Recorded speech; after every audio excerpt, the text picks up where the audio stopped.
every day was such a great feeling. Don't know what's happening. The world you enter that day, it's a complete new world. And that not knowing what happens is still a great feeling of you expect maybe something great is going to happen. The saying was, what is behind the curve? That's what pushes you onward. To know what's behind the next curve. Welcome to Seek Travel Ride, where we share the stories and experiences of people taking amazing adventures by bike. Whether it's crossing state borders, mountain ranges, countries or continents, we want to share that spirit of adventuring on two wheels with our listeners.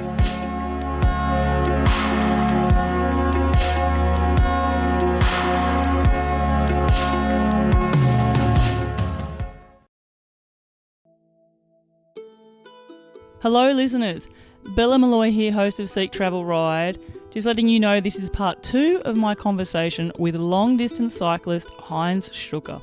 This is a combination of audio from my in-person interview with Heinz and the follow-up phone call I recorded shortly after that visit.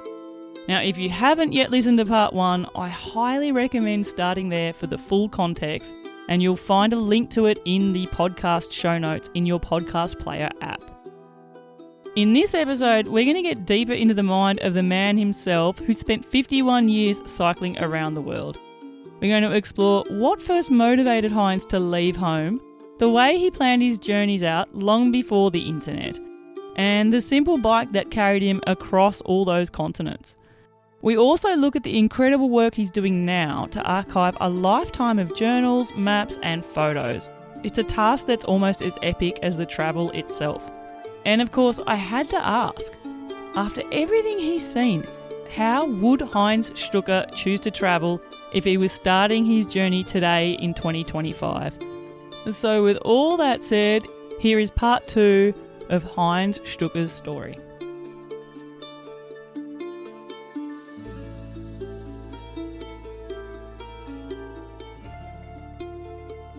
Hello, Heinz? Yeah. Hello, Heinz, it's Bella, the Australian with the crazy hair. Bella, of course I remember you. Who can forget you? I'm unforgettable. How are you doing, Heinz? Ja, immer das Gleiche, ne? Always the same. Always the same. It feels like it's been so long since I spoke with you, and I've been working through our interview, hearing back our conversation and all of that, and I've thought I need to call you and speak with you again because I have more questions. Go ahead. There's a question I want to ask you, Heinz, and before I came to visit you and we were speaking on the phone, you mentioned it a few times and you said a lot of people ask about the superlatives, but something no one ever talks about and something you need to understand is what led you to go in the first place and what were the reasons to going. And I feel like we never really discussed that, and I want to understand that. Oh, they all ask for a dramatic turning point in your life. So to say, oh, you have a fall in love and she banged you or something like that, and you turned your back to the country and you want to go, you run away. I'm not running away from anything. You know, I started riding in the times when it was, you didn't have a car or anything. You had to learn a profession. And so you want to go somewhere, you got to go by bicycle. And because I was a footballer, so it had to do with sports. And so I started with small journeys every time in holidays. You get on a bike and go as far as you can go in 2 or 3 weeks that you have holidays. Because I had an apprenticeship to become a tool and die maker. So you went to where you could go. Usually somebody come along. So demanding every year, and in the holidays we cycled as far as I could get. And I was so proud. And when I was 14, to cycle across the border into another country. Even I was only 1 day in Strasbourg. I was in France. Yeah, so even from a young age, the idea of travelling and getting somewhere else under your own human power was something that you really, really yearned for. But you got to do something. Poor country, you have the holidays, you got to do something. Yeah, and travelling was something that you always wanted to do. Like, did you, you talking about taking a trip across the border as a 14-year-old, that was something that excited you? Oh, it's not deciding that you can do. There has no choice in those days. Everything was poor. If you had the money, you would do great things in those days. If you took mountaineering, you would climb Mount Everest in those days. But the ordinary person had no money. So riding a bicycle was a way that... Well, hang on. I want to ask you then, was travelling by bicycle in other ways a way that someone with the circumstances you were living in was able to do those exciting things that would only be reserved normally for people with money? You get the bicycle. I mean, even when you have only one day or the weekend, if you can, in the weekend, I was playing football on Sunday with a match. You know, I was eager to participate in the match, so I couldn't really go anywhere on weekends. So because on Sundays was the football match, and I was playing in the football, in the team, in the youth team, and then even in the first team when I came back to them. But before that, in holidays, in the summer, there was no football, but on weekends there was football. So in the summertime, everybody, they had 2 months, 3 months of, well, in Australia it's the same when summer rolls. Yeah. January and December is all holidays. It's the same, exactly. The other times you have to work to make the money. You know, my father built a house, and so there was never any money. Every money he had, he put into the house. Yeah, and so this was a way, travelling on the bike, it was a cheaper way of travelling, but you could still do things even without as much money. There was no only me choosing a way to travel. It was massive people. There were youth hostels all over Europe. And you would go to youth hostel. And in youth hostel you meet other travelers, cyclists or hitchhikers, and they telling the stories about where they were. And so you pick up. Anybody can do it. You can do it. You can try to do it yourself. And there were already times in 1951 to 1953, there was a German guy. He was a journalist. He had a family to feed, and he didn't get any job. So he thought, okay, I'm going to cycle around the world. So he was cycling 2 years, and he regularly sent, because he was a journalist, so he sent back some news to a paper and to the radio station. So every week there was a program from Heinz Stücke, who is cycling around the world. Now he's in India, now he's there. And so he became 1951 to 1953. I was 11 years old at that time, and when he finished his journeys, I was 13. So, of course, I followed his stories. And he was cycling. He was a journalist. So he blew up every encounter into some fantastic fantastic adventure story. He was fighting tigers in India and stuff like that, you know. And that would be a way that he would fund his travels as well. But he was, and there was the other German writer, he's Karl May. Karl May had adventures in his stuff, but he was in the last century. But he wrote in I form. I always believed that he was there, but he was never there. He had information about the countries, so he became a sort of a even nowadays, he's so famous in Germany that there are festivals, they call the Karl May festivals, where he's riding with the Indians, his great friend, Winnie too, and movies have been made about he has 60 books, and he was never in those countries. Wow. But this is the stuff that you, like the journalist that travelled and this person, these are the stories that you heard about that gave you the idea as a young child to go travel and learn more? All the young people read Karl May. I mean, if you want to know, in a country you have some specific literary greats, you know. So, but it's only in German, so only the German people know. In other countries you have English people have an advantage because it's a bigger language. Yeah. In England he's an explorer. Instantly he's known in Australia because it's a spin-off of England, of English colonialism. But in Germany, it was a big country as well, but they had their own language, but it never sort of left their own borders because of the language problems. All young people in Germany knew about Karl May. Heinz Stücke, he sold 800,000 books. It was a bestseller at the time. And so you learnt about a lot of places through these avenues as well then? Surrounded by what in your country is in the news. Long before Heinz set off around the world, adventure had already taken its grip on him through the pages of books. As a child, he devoured the tales of Karl May, imagining distant deserts, mountain passes and far-off cultures. Later, he also discovered the writings of a German journalist, Heinz Stücke, who himself had undertaken a huge bike journey across the world for 2 years. Reading these accounts, suddenly Heinz got the idea that a dream like this could actually become real. You didn't need to come from a rich family to travel. If you had a bicycle, you could use it to go all over the world. It's amazing hearing Heinz reflect on this part of his life and how at 14 years of age he pointed his bike towards the border and rolled into France. It was a small crossing perhaps on the map, but it was really the true beginning of everything which followed and preceded by a number of years the 51-year bike journey that he was going to undertake. In a way, Heinz, someone growing up now can Google the answer and find out the history on a computer screen. I guess your way of really learning about, you'd hear about these places, but then you travelled and saw it for yourself and learnt about it yourself as well in those places. Every place is so accessible now, and it becomes a touristic thing. If you don't have a smartphone and a directive thing, you don't do that. That's actually a good point.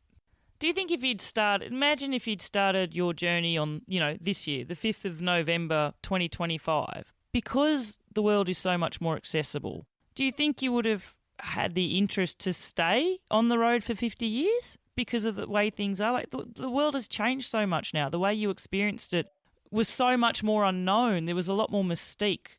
Do you think there's something lost because we don't have that anymore? Every activity develops. First they climb mountains with ropes and with pitons, and now they have to do that with nothing, only with something to hold onto the rocks, and the whole mountain climbing scene has changed into prey technique. It's even prohibited to climb famous mountains with technology.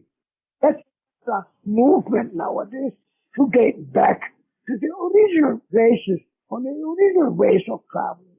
But they don't let you in the country anymore because of too many tourism. Yeah, and that's what I mean. Like when you were travelling to places, you were going places no one else was. There were no tourists in a lot of times. Like, do you think because of that change, like maybe it wouldn't have been as appealing if you were leaving now? But only a few people that could do that. In those days, you had to kill from morning to night to feed your stomach, except if you were the kings and the aristocrats. And that was happening in the world. The aristocrats started to have famous explorers that went because they had the money. They were actually the original explorers.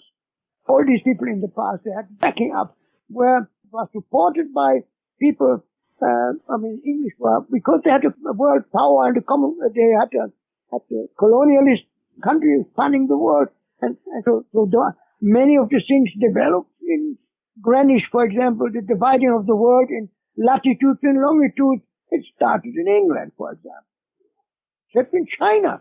In China, you never see a world map the way we know the world map. China's in the middle. The state line is not in the middle of the Pacific, because it's called the country of the middle, because they think it's the center of the world. Yeah, just how the perspectives of the world's change, the people perceive the world and the countries they're in, and what they share. And something I learnt recently was I didn't realise China only has one time zone across the whole country. That's bad, because it's the sun rises and it's a prohibited time of the day. In Russia, you got 11 time zones. Yeah. Wow. In Australia at the moment we have 5 or 6 if you count Norfolk Island currently running, but yeah, 11, that's huge. Depends on how many. 1 hour is about 1,500 kilometers, 1,000 miles. But in Russia, they still have what they call for departure times. They call Moscow time. When you get into a train, they announce that it's Moscow time. So you have to know how far away you are from Moscow So you deduct at 6, 5, 6, 4, 5 hours. Depends on where you Wow, are. so everything goes off Moscow time, even though there are 11 time zones. That's crazy. Wow. Only for the train schedules. You lose your train when you suddenly realize that our time in Kazakhstan is different from the Moscow time. Heinz mentions a woman named Zoya in the next clip, and it is someone he shared a long 8-year relationship with while still living his life on the road. Much of their relationship existed across distance and through letters, with Heinz continuing his travels rather than settling into a shared life together. It's pretty clear when he speaks about this that this was a real important connection for him, but also a really complicated one. Eventually, the relationship ended, in part because Heinz couldn't offer the kind of stability Zoya hoped for. Number one, always people, number one. The moment it rings the bell, sight, everything in the sight, come in! But they can't come in because then I said, look, then the telephone, and they come in the back door and push the door. And then it depends on how long they want to stay. And usually they want to stay a long time, you know. And all these pictures, they show the pictures of the visitors. Every age, from 80 to 15, to youngsters. Some people come with their youngsters here, and they love it. They have whole families here with, from Greece, from Spain, from all kinds of places. Less from Germany, more from Europe, no? And from other countries as well. So you're never alone, because that's the question a lot of people wonder.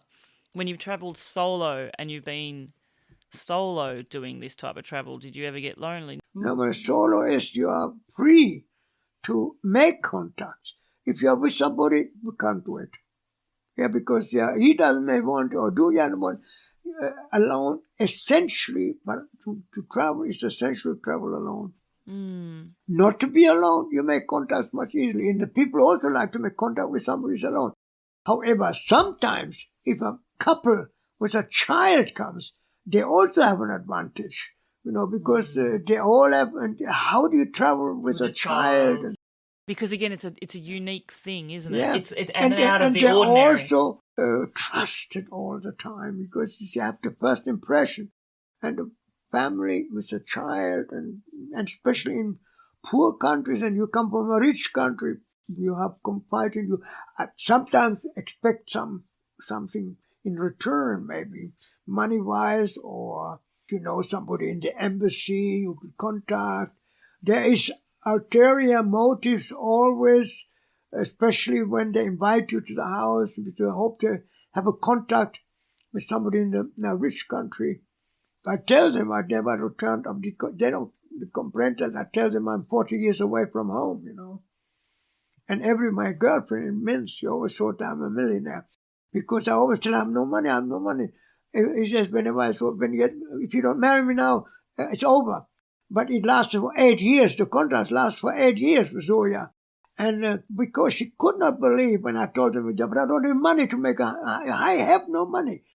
She clearly made the decision, I'm lying to her about the money. If you travel for so many years around the world, you must be rich. You must have money in the background, you know. She would not believe it. I told her many ways of how I make the money. It doesn't mean anything. You are not telling me the truth. Do you ever look back on things like that? Like, do you ever consider how things might have been different? She wanted to leave Russia. She wanted to go to the West. Everybody dreams of going to the West. Because they always think about the West is great, but they're surprised when they come. Because there, everything was free. Flats, food, gas, electricity, everything was free. What they needed. But they wanted more.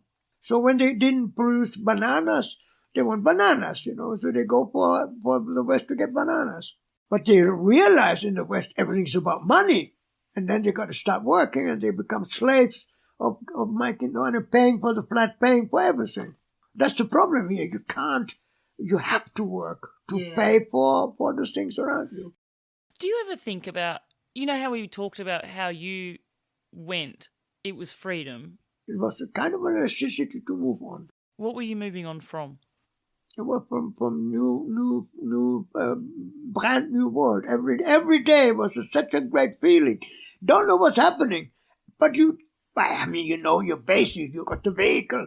You got in case of emergency. You're not going to die, and you got a tent. You got the basic equipment. But otherwise, the world you enter that day, it's a complete new world, and that not knowing what happens is still a great feeling of you expect maybe something great is going to happen. What I was trying to think is, like, did you ever at any point consider what life would have been like if you'd just never left and if you just stayed in Germany? The saying was, what is behind the curve, that's what pushes you onward. To know what's behind the next curve. But it's just a sort of a saying. Yeah, what's around the bend in the road? Yeah, what's around the corner? What will the view be like there? Basically, a security that what you're doing is positive, and you have the most important items with you. So in case you really come to the end of the world in the forest where nobody is, you still survive with the equipment you have. But the equipment is limited because you have a bicycle. But the souvenirs of all these things you pack up and you send it to your sister, and she has always said, what the rubbish you are sending us. Okay.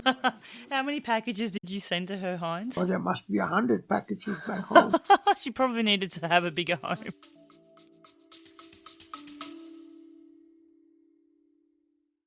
Hey there, adventurers. Are you loving the stories on Seek Travel Ride? If so, you can help the podcast wheels turning, literally. Head to the link in the show notes and buy me a coffee. Every coffee fuels this podcast, supports incredible guest stories, and keeps the adventure alive. So go ahead, click the link in the show notes, grab me a virtual brew, and let's ride on together. There's one part of Heinz's life that we didn't really explore in detail during our conversations, and that was of his family.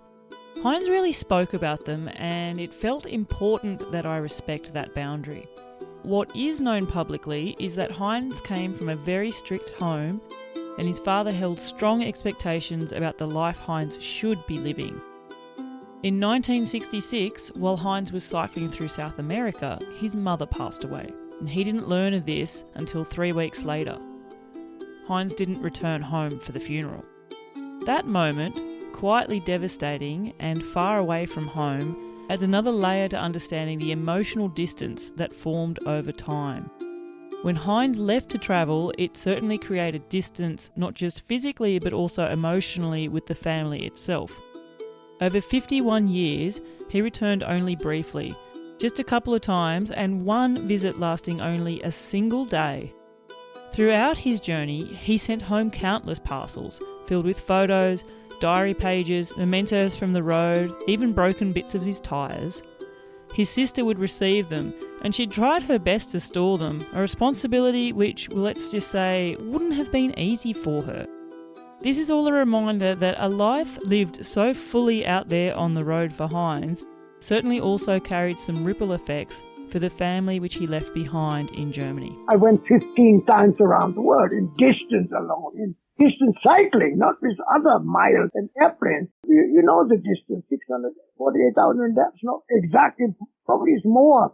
But anyway, I counted what I knew of distances that I've done. Yeah. Because I have statistics of every year of my travel, and I got this book. And many of the stuff I only got because I sent everything back to my sister's home. And since I never went there, there were 50 years before I went back the first time to my hometown. But before that, I had this place in Paris, and they tore down the house that my father built. And they said, what do you want to do with your rubbish? I said, they called it rubbish what I sent home. Because all the time they brought the bicycle tires and everything, I kept what was part of my journey. And they looked at it like rubbish, because they couldn't understand that I have torn pieces of tire pieces in the packages that I sent home. Yeah, and I mean, I've seen them, and where you have them displayed, it really is a beautiful, I guess it really is like a museum. Like, you go there and you see all of the Brook saddles that you rode on, all of the mudguards that you wrote the names of cities that were on your bike, all of the panniers that you had on your bike, all the tyres that you used, they are there, and they're certainly not rubbish. In a collection like that, it's something to be really proud of. They packed it into a car because they tore down the house. My father built everything by himself, and the son, he didn't want it. The son of my sister didn't want, Mom, a modern house. We tore the thing down. Had to give half of the terrain because they couldn't get the credit, and they built up fast. In 3 months the house was built. Prep up and things like that, But the modern way. And protest against what the father did. And the father did with autocracy. Or they want to have their own way, and so everything the father has done, wipe it out. Unless it's worthwhile a lot, if it's in art or something like that. But they would sell it just to get the money. And they built a new house. The old house was torn down. I didn't feel good, but I didn't come home. So my father gave the house to his sister, and that's fine with me, because I had found the way of living that I wanted to do. As a result, I'm here now, and I don't have to pay rent or anything. You had contact with your family while you were away. I never had.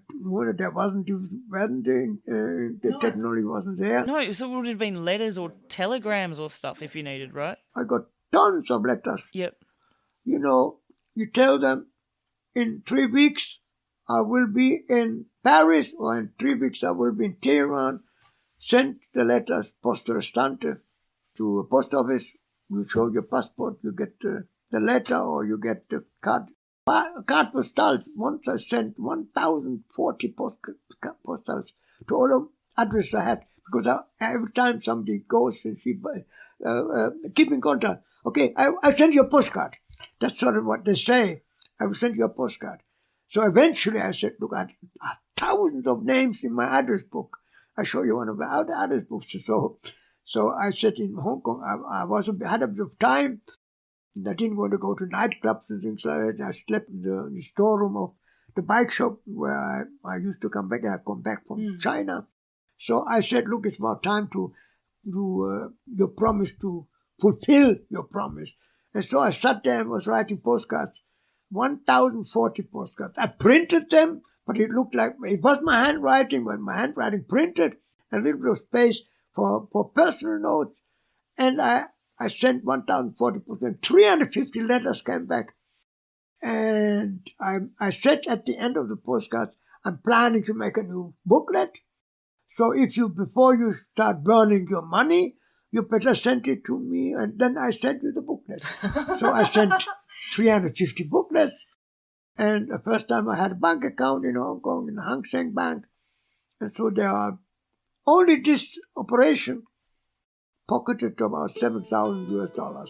Now, an interview with Heinz certainly isn't complete without getting into the detail of some of his travel stories within certain countries. And in the next section, we're going to hear about his experiences in 2 of those countries, specifically India and China, both of them countries which Heinz visited multiple times.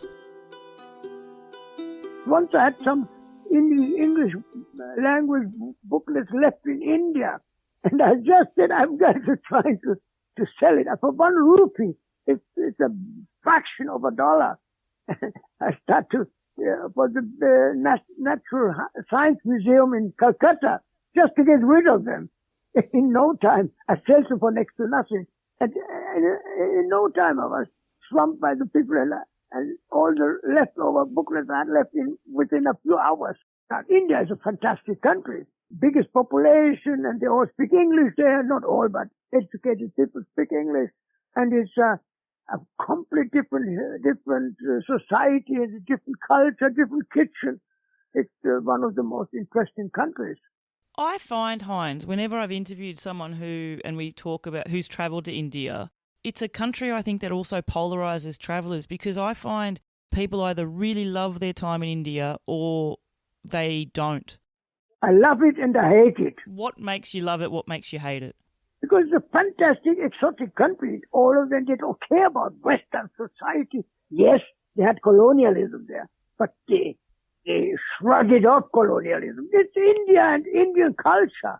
And it's a fantastic, huge country with colorful, fantastic food and everything.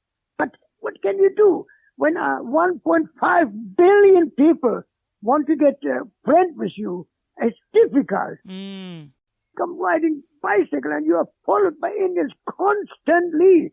Where you from, mister? What is your name, please? So that is what goes on your nerves after some time, because 1.5 billion people. And you would never have your own personal space. There's no time alone. You've always got a crowd of people around you. And that's what other travellers talk about as well. And that's really hard to deal with. Now in India, you've got to change your way of traveling. You don't put up your tent at night. You know, it's just so cheap places. And every town has a place where the best food is. First you go to ask for, what is your best restaurant? And you eat the thali there. You get the food that they have in that town, you know. And then you sit there at the end of the day and say, you got rooms to rent. Yeah, we have rooms to rent. So you stay there, makes breakfast in the morning, and then you go on. You know, in the room, if you have a room in a hotel, you shut the door and you're away from the people. But you can't pitch your tent somewhere. Get accustomed to, you know. So when you can't escape from the people, you bang on your bike and you want to sit down and you want to drink one of their great teas, the Indian tea with milk, with cardamom in it. It's fantastic. The tea is the best in the world. Oh, wow. I was just thinking, Heinz, the places that you've had tea. I mean, everywhere. So that's why you must accept at the same time it's a great place and at the same time you get a difficult place. But some people only get stuck in either the best places, and so they will put up with not so nice things, and then they love the country. But you've got to have a thick skin. And I guess there would be moments as well, wouldn't there? Because there would be moments where you can deal with it, and then moments where you're just like, no, I need to be alone now, and you would be more frustrated by it. India is modernizing now. Very much so. And it actually struck me when we talk about modernising, because I was flipping through your book. It's got amazing images in it. And I was looking through, and it really hits me starkly how much the world has changed, how much your travels have seen that change. And it was pictures that you had taken when you were in China. Because I think you were in China in the late 70s? Or was it the late 80s? Couldn't go into China in the 70s because it was a shut down country. I goes to China during the Cultural Revolution. I went the first time into China in 1988, and then every time you get a visa in Hong Kong. That was relatively easy because they had a connecting office in Hong Kong, because that was English at the time, and it wasn't a complicated matter like everywhere else. You go to the embassy, you got to prove where you're staying, and these are closed places. But in Hong Kong, it was relatively easy. And every time in the beginning, I got 3 months visa. And they have a rule that you can get a 1 month extension. So Hong Kong became my stomping ground. It was into China, back into Hong Kong, back into China, back to Hong Kong, back into China, many times. A total of more than 2 years in China. China is it's an incredible jump from an agricultural country into a huge moloch of industry, of cities. There are 100 cities, over 1 million inhabitants, and all of them look like Manhattan. Your first visit to China, that was in 1988, did you say, or 1989? 88, and then 89, and 90, 91, 92. This was back and forth. At the same time, I had sort of sponsors in Hong Kong.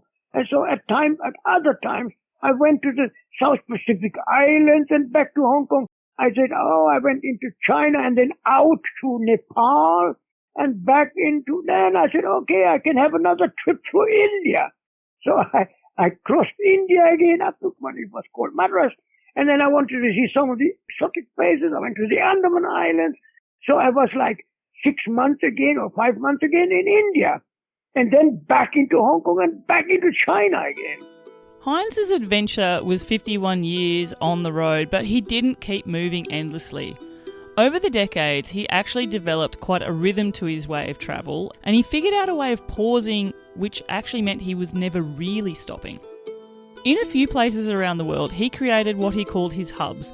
These became his base camps between long stretches of cycling, a place where he could rest and recharge from all the physical acts of pedalling, but more importantly, somewhere he could sort his photos, his notes, plan the next chapter of his travels, and of course write the stories that he would sell to fund those travels as well. He had hubs in Hong Kong, Paris, London and Australia, and they helped stretch his very limited funds. He became a master of making his money work as hard as he did, and he'd often buy round-the-world tickets so he would be able to hop between continents more cheaply than individual flights would allow. In these bases, he would stay there long enough to recover before he'd set off again. Asia I had sort of access to money because in Hong Kong I was not only the Mr. Lee, that bike shop, he was very generous. I used to sleep in the storeroom of Mr. Bike Shop. When I was in Hong Kong, I slept in the storeroom of Mr. Lee. Yeah. So then I recovered. I spent like usually in those days for Hong Kong, when the English were there, you get 1 month and then you must get an extension, or then it was complicated to get an extension. So you go to Macau, you go back into China, you come make 3 months in China, then you can't get longer, you get 1 month extension, you get back to Hong Kong. And Mr. Lee, he immigrated from China with a friend. They opened a business and a friend of his became a millionaire. And every so often they come by the bike shop. When I was there, said, come on, we go out and eat. And then the other guy didn't speak much English, but he invited a few of his business partners, and there's always a big Chinese dinner, you know. They don't like to eat alone. So they have a big table, and up in the end of the set, well, where are you going now? Where are you going now? Depending on the amount of money I have to say, okay, here's money. So he gave me a few thousand euro, you know, and he said, great, go into the Pacific. Okay.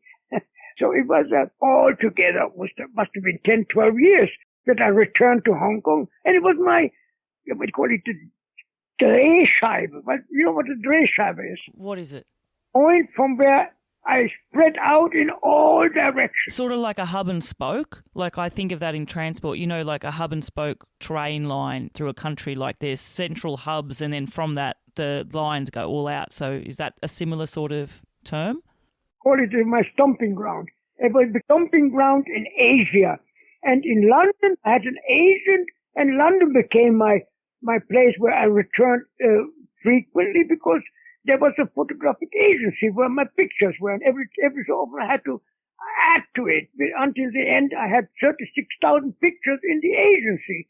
And the agency was one of the ways I earned some money. When I was somewhere out of nowhere, I just called, Mike, I know you want money. I usually get £1,000, and that set me again for a couple of months of traveling. And every time I look at the world map, and every time I find some white spot, I plan, how can I get there?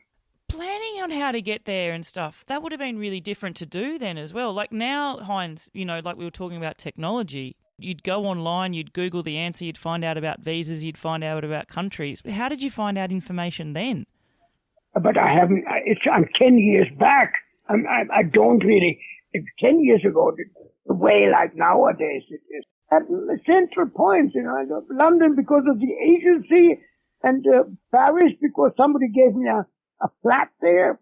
And so the last 10 years, I've returned frequently to Paris. So you had these sort of places where you could reset and plan to then go out again? Because well, you have to recover. I had a base camp in Paris. Somebody gave me a flat, and he gave me the key, and he didn't want to rent it because he can't get out the renters, you know. So he went into South, and I had basically the key for the apartment in Paris. So it became my later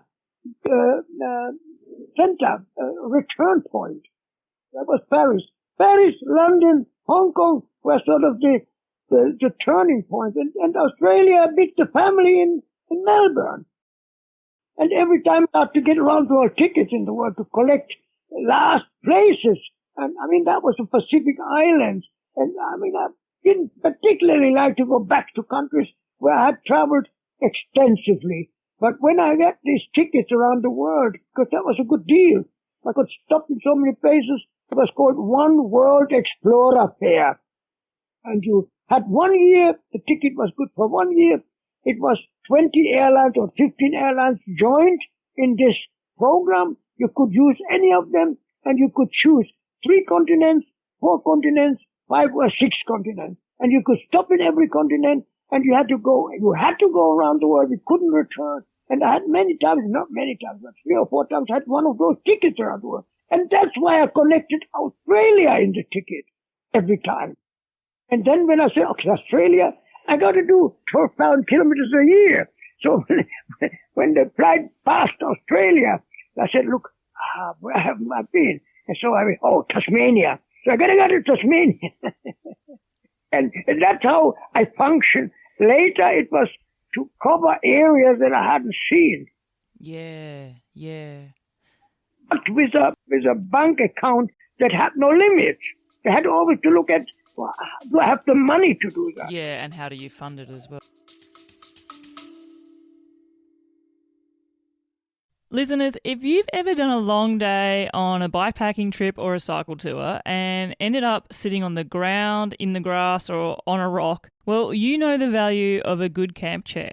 I personally use the Helinox Chair Zero. I love it because it's super light, it packs down tiny, and honestly, it makes evenings at camp way more comfortable.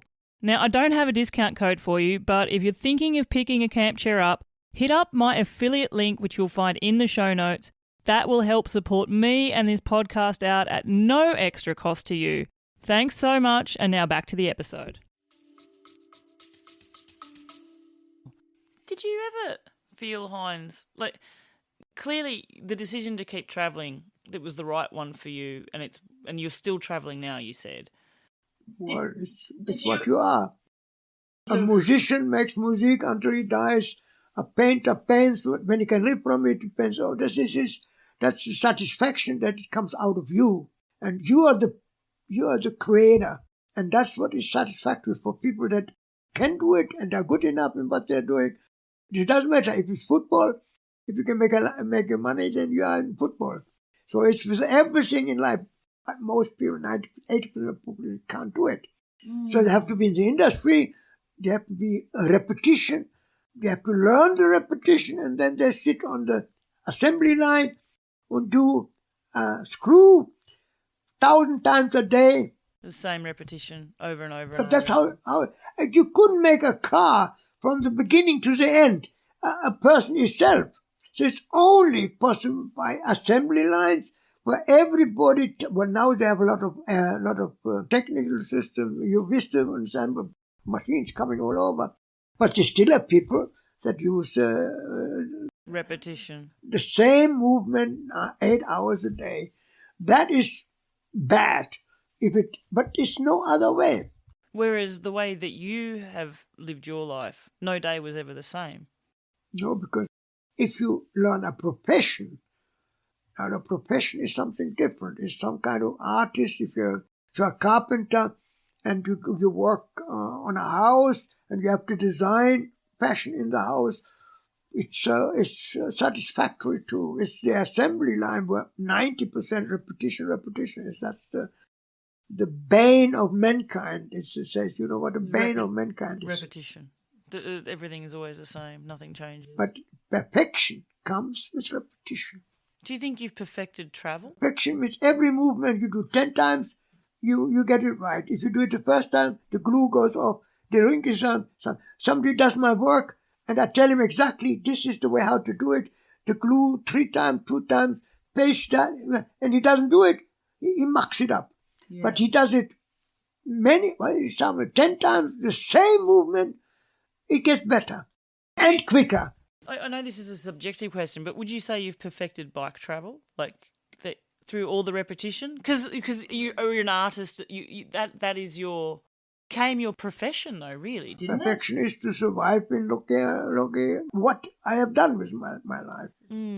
So whatever comes your way, you probably have already experienced similar things in the past, and doesn't always work. I've been cheated many times because I trust too many people, so they cheat you. But if they don't cheat them, they don't steal your life, then it's okay, I had many little things that could have been the end of my journey, but I think there's a secret in if you do a step, every step you do, you don't worry about a wrong step. You worry about what the step that can be of danger. So you have to pre-think and not blame the hole in the street and you drive your bicycle in the hole. It was the hole that's to blame. No, it's you to blame because you don't look ahead. And the potential is always there that you have to look ahead. So were you always looking ahead? Like when you say you're in a country... Well, you kick yourself when you made a mistake. Okay. When you made a mistake. I went down the hillside from a big pass in the Alps and was straight down and let bicycle go. But I didn't know that the tire on the side, the wire in the tire had opened and slowly the tube came out. And because I have very good strong tubes, normally it's very good. And it blocked the front wheel because it wasn't bursting up. And it jerked the wheel around. And at 40 kilometers an hour, I landed sliding on the road. But the way you fall off your bike, you can react in the moment of falling. So you don't fall on your head. You fall and roll yourself up. And you have scratches and things like that. But you eliminate the impact. So you don't crash down with your head. The head is there. That's why the helmet is useless. Because you never put your helmet down, your head down. It's other things that are more important. The rear view mirror. And imagine a car, you don't have a rear view mirror. And for a cyclist, it's even more important. Well, you have to see what's coming. And when an idiot is coming, you can see it. And you can't turn your head. Nobody turns your head to look back. So you see it. And so you can react. And when a car is not reacting the way you see it in the mirror, you go off the road. I tell everybody, I had a big show on television, and the guy in the end said, what's the most important you need on your journey? I said, well, you have to have a passport and you have to have a rear view mirror. Rear view mirror? He was so surprised to say that, because if you are not, I would be here, I told him, if I didn't have a rear view mirror. On top of it, you can use it for shaving in the morning. Because actually, keeping yourself clean shaven and looking neat was something you were very proud of doing too on your journey. You don't look at your face. You don't look how ugly it can be. We get to some grim places and what you've been through. With your travels, Heinz, you know how we were talking about repetition, and repetition allows you... and I also repeat. My pedal is repetition. Your pedal is a repetition. But then there would have been things that would be... There's repetitions also. Even entering a new country is a repetition, and you go through a process. You know you have to get a visa, so you have to go through a process. You know you'll cross a border. You know that the border checks might involve this. You know that you need to discover how do things work in a different country. But moving away from the repetition, though, if you were looking to country like, what excited you the most from that, though? The repetition is there to know you have the equipment. You know that you can have enough emergency, you can find a place to sleep. Mm-hmm. Because in reasonable comfort, you can make a night in the open, but it is for survival instinct will make you survive, but you try not to repeat it. Well, many soldiers can talk about it when they are months in the trenches and stuff like that, But in that respect, you don't do these things on purpose that you are miserable. Yeah. If sometimes miserable situation arises, the weather, the bloody rain doesn't stop, and I don't ride in the rain. I just stay in my tent. Got other work to do in the tent, The longest I ever was 5 days in my tent. Wow, because of the weather. In north of Spain, near San Sebastian. I wasn't completely correct because I arrived the coast and suddenly in the interior of Spain there's no rain or very little. And it was raining. And so I got out of the village, I set up my tent, and I broke the tent in the morning. and didn't look very good. But I started to ride 5 kilometers, 10 kilometers on, and the rain came back again. So I set up my tent again, and the next 4 nights I didn't get away. It didn't stop raining. Well, it wasn't very nice. Wet weather's grim to ride in. I've ridden in it, but I don't enjoy it. I don't know many people that enjoy riding in bad weather. Some activity that takes thinking and trying the things that you start to work with material that you have with you, and maybe you get a solution in those 3 or 4 days of waiting, where you said, no, you got to do it this way and this way and that way, and then it's not a problem, So it happened. On the 5th day, I needed another day to dry everything. When the sun was back, and I was already out of the area where it rains a lot, because of the bloody rain hole. So I went and had a whole day of putting, I took pictures of where I put all the things out for drying, and we lost another day. Now, many of us who take long-distance bike adventures know that feeling where your bike sort of becomes a companion for you, something that we do form a bond with. But for Heinz, it never got that emotional. His bike really was a tool, a passport, a means of opening doors. A bike is a bike is a bike. He said that a few times to me. He was pretty clever about it though. He's purposefully designed his bike to spark curiosity. The double handlebars, the world map fixed to the frame, the unusual setup, the names written on his mudguards and all over every single component. That setup would make people stop, stare, it would make them ask questions. And for Heinz, the bicycle wasn't there to impress people, but it really was the avenue to start those conversations. It made him approachable, especially in places where, let's face it, without the bike like that, he'd just be another stranger passing through. That strategy definitely paid off in more ways than one because his bike was stolen multiple times over the decades. But Heinz refused to move on without it, and instead, knowing the way the media worked, he would whip them up into a frenzy, have a story about it being stolen published all over the place, and his bike was faithfully returned. Over the years, Heinz would have many different types of bikes.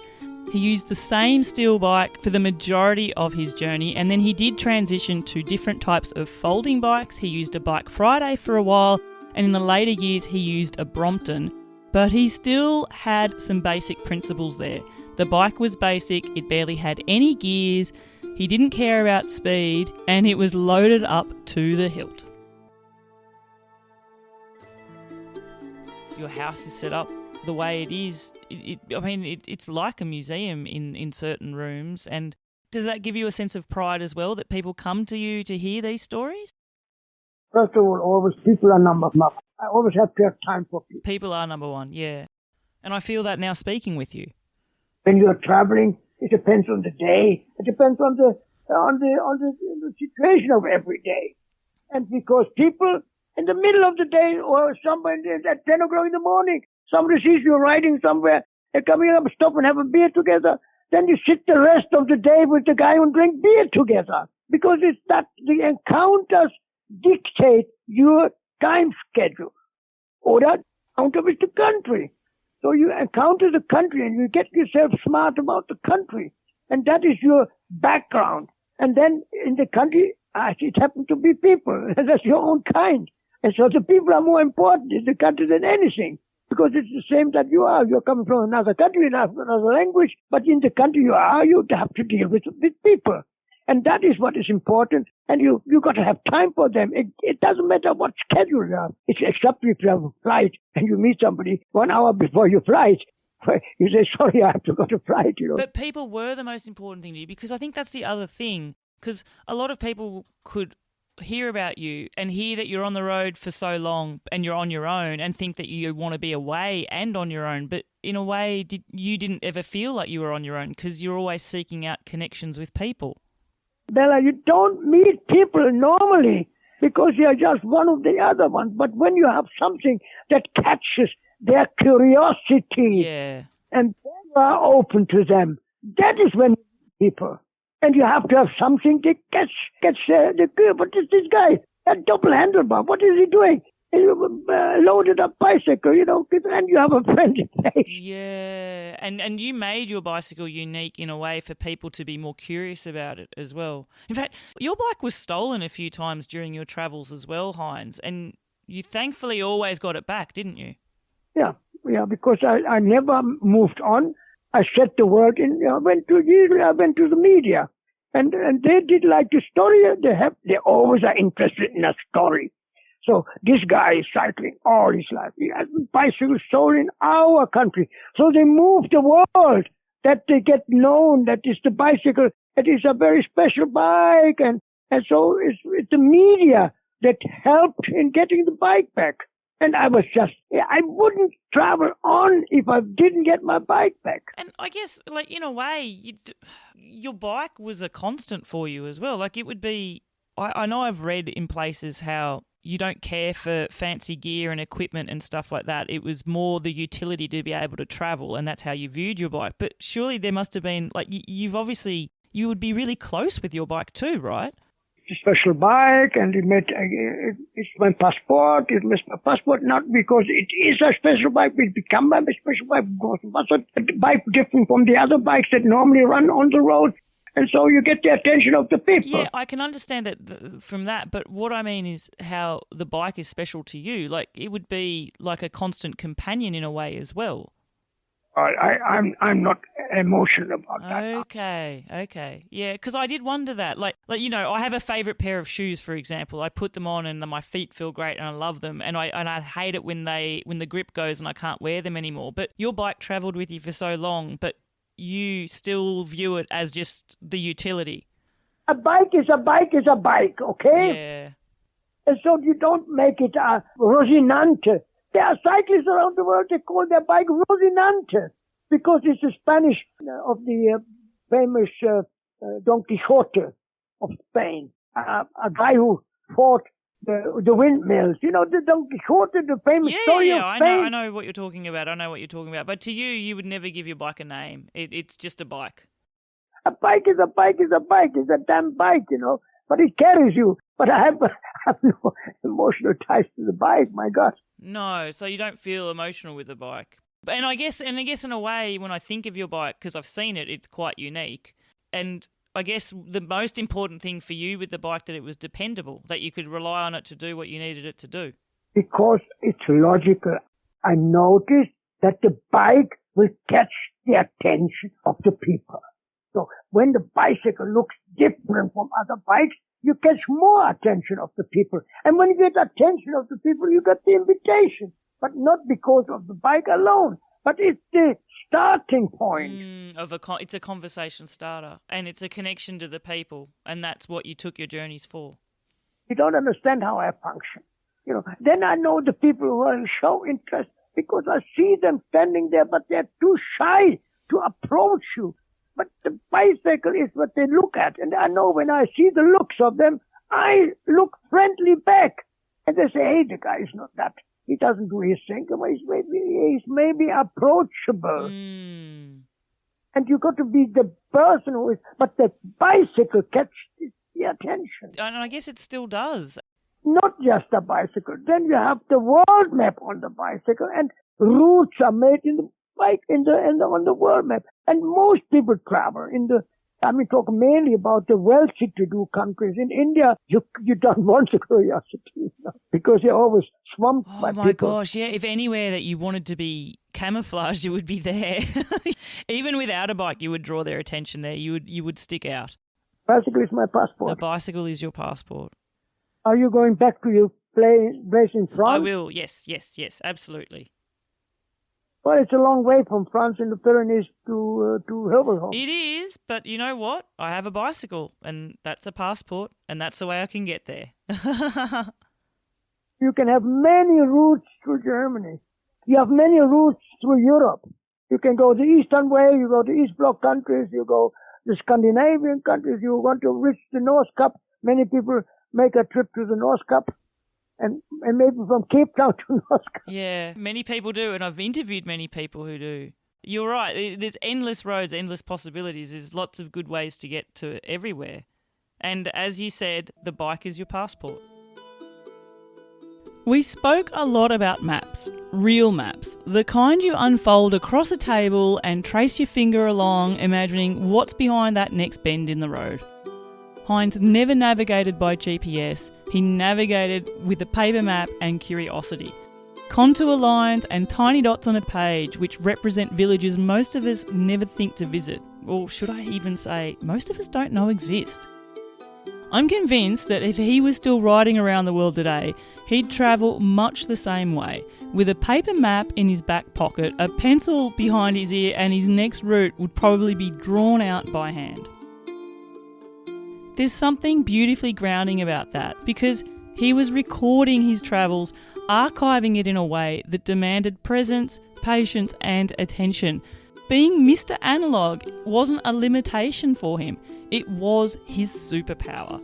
It allowed him to stay connected to the journey itself, rather than the technology that might distract from it. Yeah, I'm not so much fixed on these routes, beginning and end. But if you have limited time or money or whatever, and you want to do it only for a short time, then you say, okay, what about Cape Town in South Africa to the Cape North in Scandinavia? Many people do that. Or the Pan American Highway. They start in Alaska and end up in the southern part of South America. Yeah, but that was not for you. You did some you've done these routes. You've ridden the world, but it was never about a point to point or a thing to thing. That wasn't for you. That's not point to point. It's the country. I want to ride around the country and to know the country. But you can do that, and many people have a limited time. So you have to have a route, and so you choose the Trans-Amazonica, the Trans-Canada, you choose the 40 in South America, or you choose the Pan American Highway, or you can go from Moscow to Vladivostok. 6 routes. He said that's a limited time. You try to do it, but it's a year and a half maybe, and that's what most people do, and that is the way to start. If you just start to ride bumming around the world, like what I do, globe-trotting, that's what globe-trotting is. Or you choose a continent and trot around the continent. But I'm not one who would, in the later stages, all people ask you, have you done end-to-end in England? Shit, man, I have end-to-end. Lance and to John O'Groats. English, maybe you've heard of it. I have. I've heard. It's a very famous one, and a lot of, especially English people, seek that one out. Every bloody guy, when I cycled in England, asked, have you done the end-to-end? As it's John O'Groats to John O'Groats. No, I'm not interested in you. I'm interested in England. That's the bigger takeaway that I get from you. For the heck of it, you can do it. One time, James Stroud, one of my family in England, he said, look, we are organizing something for charity. And charity is the other thing in England. I said that in a booklet. It says in England, everybody says, are you doing this for charity? Yes, for my own charity. I love it. I do nothing about technology. I would not be known if it wasn't for somebody else who stole my name and put it on Facebook, for example. You follow the guy. I gave him the green light. He stood in front of the door one day here, and he said he wanted to see the museum of Heinz. I didn't know that, because there was supposed to be a museum, but it never happened. But it is just fake news. It was supposed to be a museum. It is a museum. Yeah. So he showed on Google that this is the museum of, I said, I don't know about it. Yeah, it's your home. And it was the guy who finally set it up. I said, go ahead. A woman came here. She wrote for a bicycling magazine, and she see all my pictures. Says, can I write a book? I said, go ahead, write the book, And I never got a penny from it. But she, in 4 months, she wrote the book in a short version of the English book. And she took most of the stuff from the booklet. The booklet is my product. Yeah, the booklet is your story, and I really get a sense of that whenever I read the Brompton book and the booklet. I can tell the difference. What about maps? Because maps are something that you have so many of them. I love them, and I love the routes that you have on them. I love how you've kept records of where you've ridden. They're all on paper maps. GPSs now and devices that show maps electronically, if you were riding now, hypothetically, you'd still stick to paper maps, I'm assuming. Smartphone, you don't see the map clearly. You see a city, you can see the street, but you don't get the whole picture. You have to have the whole country. And then it's so small on the smartphone that you don't even see the country. I mean, you've got to have a big map of a country, and then you can dream about where would you want to go. Then if you have, France is very good because you have a overall country map, which is quite detailed, but then you have a 1 to 200,000 map. And those maps are good enough for even getting your way through a big city. Because 1 centimeter is 2 kilometers, which you can see the way even goes through a big city. You can go with these maps to a big city. And I guess when you were travelling, you would have had a number of maps that you would refer to then, would you? Depends on the country, yeah. And when you are in some Australian or not Australia, besides they have pretty good maps, but in Africa or something, you don't get maps. And you don't need details, like it's always desert. Yeah. There are some places where maps aren't needed, or there are no other roads. This is the road. But in Europe, you need detailed maps, you know. You have to have 1 to 200,000. This is a good map. And France has them in the Michelin maps. They're the best maps in the world. It's 1 to 200,000. You can do all of, but it's not one map of France. It's about 14 maps. I think maps to me, I sort of wonder whether there are people who love maps and then people who have grown up without them and only know the Google Maps or the smartphone maps. But there is something amazing about getting a physical paper map, unfolding it and looking, like you said, and tracing a finger on a road and thinking, I wonder what it'll be like to go there, and I wonder what it will like to be there. And then you take your route and you mark your route. I mark the route and I put a line in it when I stay in a place. And you have the dates, put it there, and you know when, where you were. And that became something important for you, Heinz, like writing things down, writing specific types of things down to remember the details was important, wasn't it? But that's the problem because you have a busy day and people take you in and you talk to 3 o'clock of them and you're half drunk and the next morning you got to go. So you have no time to write your diary. Sometimes it's so many people, so many invitations that maybe it's a whole week before I try to recover the past diary, and you can't do that because you have to write every day. And sometimes you have to write right afterwards. Yeah, and then sometimes what you write about, I was reading an excerpt, it was actually you were on really bad roads, and so you were stuck, I think it was the Dempster Highway, I think. It was raining and the road was like mud, so you were in your tent and you were writing about how grim it was, everything's wet outside, everything's wet inside, it's horrible, I don't like it, and 0 kilometres ridden. And then I read the next day, you write, the sun is out at 9 o'clock, I'm on my bike at 10 o'clock, and I make 300 metres and the whole bike is full of mud, the gears are full of mud, I have no progress, and I think progress of the day was 13 kilometres. Those would be diary notes you'd read now. I'm sure they would take you right back. Usually, if it starts raining, you try to find a shelter. And if the shelter is a bus shelter, you would stay the night in the bus shelter on the bench. I mean, you can't avoid it completely. Sometimes you get stuck in the way. And you got to put up with it. Not a problem. I mean, in northern Spain, I got stuck for 5 days in the tent because it was raining all 5 days. On the coast of Spain, in the northern coast of Spain, it rains a lot. My record is 5 days. I mean, the first day was not quite around 5 days because I came to the coast in the center of Spain. It doesn't rain much because it's a continental climate, but in the coast it's raining all the time. And so I came to the coast, it started raining. I stopped. I put up my tent. In the morning, it looked like a bit better. I started again, and it started to rain again, and I put up the tent, and I didn't break down the tent for the next 4 days because it didn't stop raining. Now, Heinz was never one to romanticise misery. If the weather turned foul, he didn't push on for the sake of epic suffering. He put the brakes on, quite literally, and he would wait it out. And that soggy chapter of being stuck in northern Spain clearly lodged itself in his memory because he brought it up twice, both face-to-face and again on the phone. So those raindrops, They really left an impression on him. 5 days in a tent, I guess, will do that to you. We could make a joke, Heinz, and say you were a fair weather rider, but I think it's not that. You're just smart. It's pointless to do what you were doing in those conditions. Like, what was the point? So staying still. Oh gosh, did you have books to read? Like, how did you keep yourself? Like, were you happy to be in one spot? Like, what were you like for those 5 days? I can catch up with my diary. Yeah, there we go. Exactly. I can spend hours and hours on watching the maps. Yeah. And when you see the map, you form a new route. You start with small country with a big scale, or you start with a country scale, or you start with the continent scale, or you start with the world map. Yeah, that's where you start imagining where you'll be, and that's where the route creation starts. It's all started looking at the map. Day is in the forefront of my brain.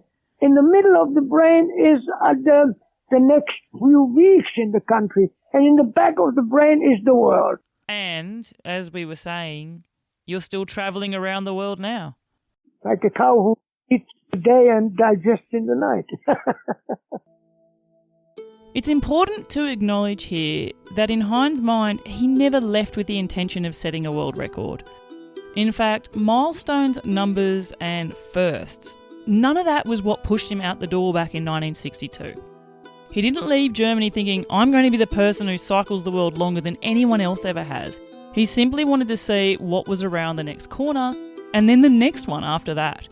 What's pretty remarkable is the record wasn't even his idea, it was others. Journalists, publishers, people he met along the way who recognised the scale of what he'd done and encouraged him to formalise it as an act of acknowledgement. And although Heinz doesn't chase statistics, there is a quiet pride there. Not for the record itself, but for a life which he has lived fully.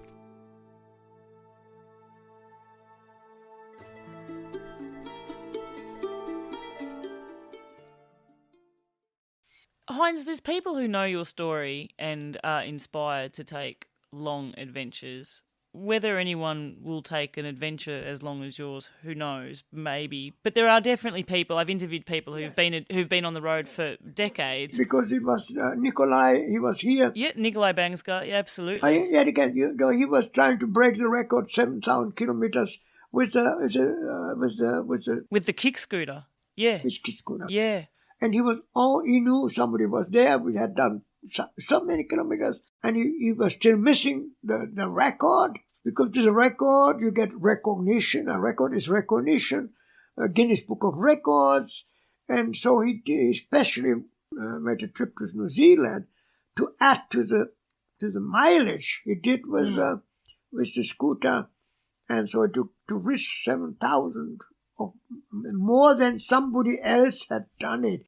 But that is already competitive, because he had plans to reach the Guinness Book of Records. I never talked one word with them. It was just put there. The agent I'm working with, he said, you got to get into the Guinness. We can sell your stuff better if you have the Guinness Book of Records. So he said, okay, bring your passports and bring your list. I had a list, entry, exit, entry, exit, entry, exit, entry, exit. Yeah, I show you. And so he took these and went with them to the Guinness Book of Records. They simply accepted it like that, But they didn't put your record in. First he was recording mileage. But there are others that said, we have done more kilometers by bicycle, So they just simply changed the title to Epic Journeys. So it wasn't just called Heinz Stücke Epic Journey. And that's your record. And that's the one they put it in, because I couldn't prove that I had, by distance, by bicycle. There are people that have done over 1 million kilometers, because they go to work and back and back and back. That's whole life, 80 kilometers, 40 kilometers work, 40 kilometers back. So they figured out so many days, a year, back, added up. And so it came to 1 million or something kilometers in his 50 years of traveling to work. But there's a difference between... That's just the distance. Yeah, whereas yours is epic journeys. I like. I've often thought the last few years the word epic gets overused. I think you've earned the word epic. Journey became the part of my life, and so therefore it's unusual that somebody spends a whole life just doing one thing like that. But they do it with musicians. Music plays their whole life. If they are saxophonists, they play saxophone their whole life, And they can make a living with it. You can also say that's an epic journey with a saxophone.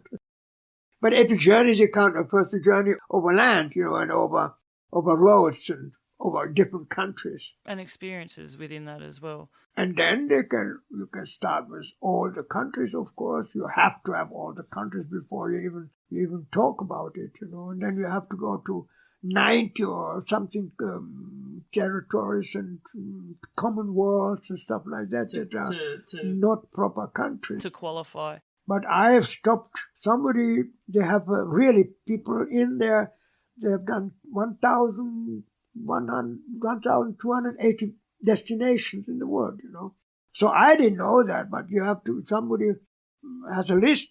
Okay, you've been there. I'm coming up to 1,000 something places just by accident because I'm going to most places that are possible, Yeah. But they do it systematically on purpose to break. Usually a record already exists in the Guinness Book, and then people come and say, I'm going to break that record, and then but that wasn't ever your motivator. Heinz often joked he was Mr. Analog, and honestly, I can't think of a more fitting description.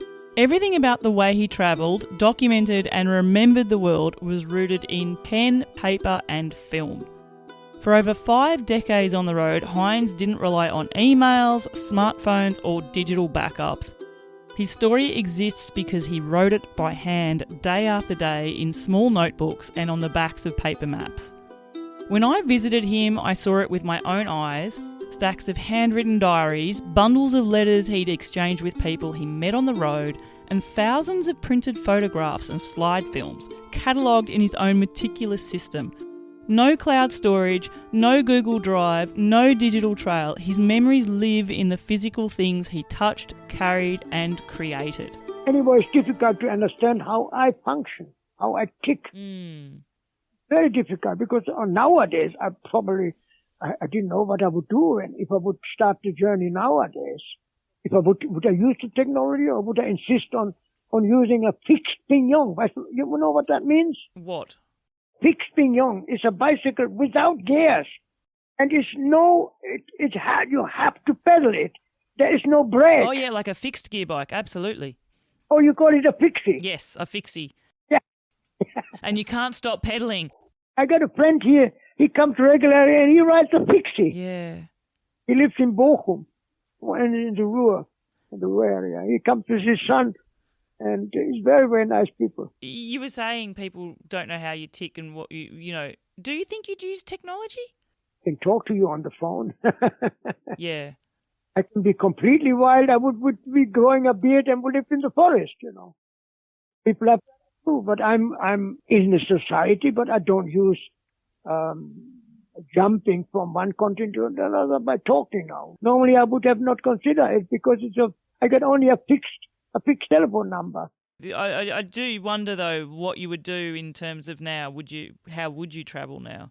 I mean, and you are still travelling where you are, but like if you were physically travelling, what would you do? What tools would you use?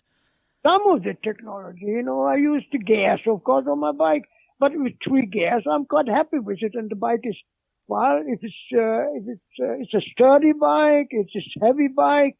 I don't know if I would use a lightweight bike because I tested a lightweight bike and it broke a couple of times on this journey around the world because they paid for a travel with the Rando bike. It's a bike company in Paris said, why don't you ride and try our bike? Because he thought he was building bikes for old people that wanted to after pension to start to ride around the world. But he was wrong because the pensioners will not ride around the world or they will go with a pedelec. It make you fit. But nowadays, half of the bicycles are sold are e-bikes. Yeah. I'm sneering at them. That's not because, but it's easy up the mountain. Yeah, why should it be easy? Because you said you wanted to get fit. What do you think spending as long as you have cycling around the world has taught you about the world? Doesn't matter what. People are quarrelsome. And they can't. That's the way it goes. It doesn't matter what. They always fight. And that's the problem, but then you got to have a rule, then it moves itself up. Your I'm more, he more, until you have atomic bomb. Yeah. It's bad, very bad, but that's the human being. He does that, I do better. He does that. Do you feel that what you set out to do, you did? Do you have anything, like, is there anything that, I know we've talked about how you continue to travel now, but do you have, like, a thing where you go, I wish I did this there or anything there? Because you've travelled so extensively. I feel like you've travelled so much. Do you have that feel? You don't have your own offsprings. Mm. But you can't really have it. And now it's much too late for that. So you see other happy families and things like that. Well, that would have been not a bad idea either, you know. But that does not come because it's this right to dream about a thing that cannot be. So you don't look back with regrets because there's no point. You can't change it anyway. When I see you. Thanks, Heinz. Heinz was in love with my hair. There's a song about I have no regrets. There's a song about somebody. I have no regrets, you know. So what was the song? Heinz, a question that I get to ask every guest of the podcast is music related, and I think it's a hard question. It's if you could pick a song to be the soundtrack for your journey, for your adventures, for your travel, what song would it be? Johnny Cash. Johnny Cash? A Boy Named Sue. A Boy Named Sue. Oh, I love it. How do you do? I heard it 100 times in a truck where the guy went to sleep and he could not stop the music. He would wake up and the music was repetitious and it's coming always the same music from Johnny Cash. A Boy Named Sue. A Boy Named Sue. Okay, Johnny Cash, A Boy Named Sue, you were there. The next question, hypothetical situation. You're given a choice one day, Heinz, and you can go left. That means you will have to ride your beautiful bike on the most corrugated, bumpiest, washboard, horrible surface of a road possible. Or you could go right, but all day you will have to ride into the most horrendous, horrible, never-ending headwind. Which way would you go, left or right? Well, the headwind is nothing. You can have a sail, you turn it a little bit, and the headwind pulls your head. I mean, that's what you can do, but there's never a road that goes straight into the wind. So I would always choose the wind. Always choose the wind. There we go, Team Headwind. Because it doesn't make you mucked up if you're in the mud. You look like a pig afterwards. It's also just like the physical shaking of your bike as well. Like, I mean, you've got a pretty good solid bike though, don't you? Roads, that's not the road with muddy things. There are roads that are corrugated. Yeah. Corrugation. The corrugations. Well, there's never really a road. It's all over corrugated. Although cars try to find always a place where there isn't. Yeah. But on the bicycle, on the edge of the road, sometimes it's muck and sandy, but you're on the neck of the road, on the edge of the road. It's a huge road from Adelaide to Alice Springs. But I was there on a corrugated road, and I constantly had to look, where can I write it a little bit more there? Sometimes I diagonally a lot at the other side because I thought it was better there. So it was constantly, and it depended on the waves. If a small car makes the waves, they are small. And a big car makes the waves, they are big. And so the big ones are the worst because they go like this. You have to go almost walking speed. Yeah. So to get the movement like this, otherwise it shakes the devil out of it, you know. Oh, it drives you crazy. But see, a headwind drives me crazy. But then you have crazy. sandy roads or something. I crossed the Sahara, 57 days, big part of it pushing through the sand because there was 600 kilometers of soft sand, you know. Pushing. But surprise, for sooner or later you arrive. Every mountain pass, sooner or later you arrive on top. And sometimes the people that are going past me, I'm up on there still resting on top. And I'm happy to have reached the pass. And I come slowly up, and I'm up at the same time than they are. But I walk up there, and I've not had it, you know. Many people, they're going to the limit, and they're completely 3 hours, 4 hours a day, full power. And I 20 hours a day do slow. I can still go 20 hours, and they can only go 3 hours because they're out of breath. But I also think it goes to the way that you travel, Heinz, and that is that you're not travelling for sport. You're travelling for a different reason. That's right. And I don't like mountains because it's hard work. You don't like mountains? No, because it's hard work. Oh, I love mountains. We can still like each other. It's okay. We can still be friends. Last question for you, Heinz, and that is, I always get every guest to finish the same sentence for me, and this sentence is, the best thing about taking a bike adventure is? A good passport. A good passport. The best passport. What do you mean by that? Encountering people. When you're on a bike, you must be a good person. Just like that. You can't be a bad person, you're riding a bike. Well, that's not quite true, but that is, as a traveler abroad, you get the benefit of the doubt, because you have a bicycle, you come, and you work it out, and it's a backpacker is already dangerous because he goes into a car. There have been lots of stories that have either the backpacker lost his life. Women in Australia were picked up and were found dead and things like that. So, but it's not that a woman rides a bicycle. Very unlikely that she's attacked on the road when she's riding the bicycle. I think it's just that way because the bicycle is the best thing to have. Not only for you with your own power, it makes pretty good distance. It is a good passport to talk to with people, and a company. Well, if you have a bicycle and you make publicity for a bicycle, you may get some support, financial support, because I went to the Bike Friday and I went to Brompton. They paid everything because I was riding Brompton. Well, that was already publicity for the company, but I really didn't do much for the company. They just paid total of probably 60,000 euro. The book was expensive. They paid the bicycle. I have used up 3 bicycles of them, and they paid for the tickets around the world. I had 3 around the world tickets, and sometime the bookkeeper from Brompton didn't do the job, and I needed to pay the ticket, and the money hadn't arrived at the same time, so I had to cancel the ticket.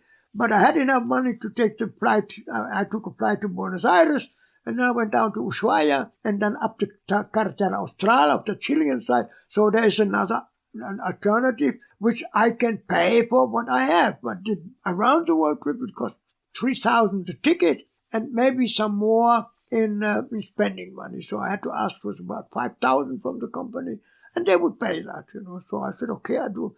And I could have probably written it now. But I wanted to, They have a book, a big book of Brompton, and they put a whole page of my traveling with Brompton. Deservedly so.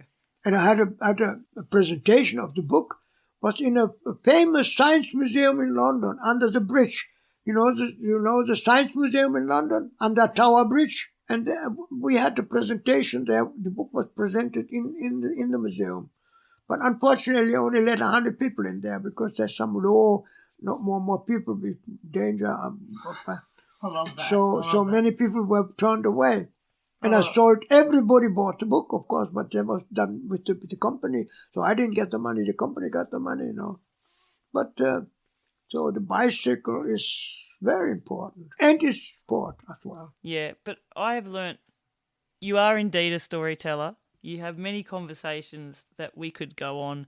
You have many experiences to share. And like in that manner where you were talking, it's the best passport, your experiences are all often linked with many people as well. The fact that you had over 1,300 postcards to write to 1,300 people, the fact that you have people who come and visit you nearly every day and spend time with you. It was a question I got asked by many people is, aren't you lonely being on the road? But evidently you were always finding ways to be with people. I thirst for a little bit of loneliness because I can go back into my own little thing that I need to do. But people were number one, so I don't mind if I don't get on, but it's something that waits, and I can easily, everybody's happy, everybody goes on their journey, and I'm not here saying, what now? I can start with the visitor book, I can start with the country book. You've got endless work. Yeah, sometimes I don't make progress in something because something is missing. So I just switch over to some other thing. Heinz, I think one of the best things that I've learnt from speaking with you is you are still travelling and your journey continues on. And in your mind, just like you were saying, you see something and you imagine it, and when you leave, you still are experiencing it. And the way that you are here, it feels like this is your calling and this is your life's work. And now this one here nails you down. But I adapt to it. You have, and you've learnt to deal with it. In certain ways, I'm making much more progress this way, as if I would run around and be in the town and shop and things like that. I'd rather be tied to the bed. And like I said, I work in the night, I used to work daytime. I used to go to bed at about 5 o'clock in the morning. And because 9, the school starts, and people sometimes ring because they have to go in the cellar. So I basically slept from 5 to 8:30 to 9 o'clock in the morning. That was my time of sleeping. And then I wake up and then this and that, and then I start with what usually is ringing, or somebody's calling. She starts calling and telling you when they want to come, like you call it. And can I just say, listeners, as I wrap things up here, Heinz, you're an incredible person to spend time with. It's incredible, almost overwhelming to see everything that you have around you, all the souvenirs, the memories, the experiences, your stories. I would encourage people to get in touch with you, to hear them for themselves. If you have a chance to come to visit Heinz in Hovelhof, don't even think twice, do it. Heinz, it has been an immense, incredible, absolute pleasure. Thank you so, so much for sharing your time, some stories, and some of your immense experiences here for me and the podcast on Seek Travel Ride. You're welcome. There's something that stays with me when I reflect on my conversations with Heinz. Because while I was sitting across from an 85-year-old man, propped up in bed, surrounded by decades of journals, photos, maps and memories, Heinz himself was still very much travelling. He may no longer be pedalling across continents. His mind, though, it's still curious. And his imagination, well, it's still moving. Heinz is still journeying every single day. And I think that's the real legacy of Heinz Stücke. Listeners, I hope you've enjoyed these 2 episodes. It was an absolute privilege for me to be able to share just a fraction of the stories from a truly monumental life of bike travel. Heinz calls himself a globetrotter, a traveller, Mr. Analog. He is the ultimate storyteller, and I hope these episodes have done justice to that. I also want to give a heartfelt thank you to the amazing Lizzie Jenkins for joining me in Germany for this adventure to film the man in person. Be sure to give her a follow and check out the video she's created, which covers our time with him. And that's a wrap. Now, if you've enjoyed tuning into the podcast and you want to support me in continuing to bring conversations like these to life, you can do so by heading to buymeacoffee.com/Seek Travel Ride. Buy me some virtual coffees. I'd love to hear what you enjoy most about the show. And of course, let me know where is your next bike adventure going to take you. And until the next episode, I'm Bella Malloy. Thanks for listening.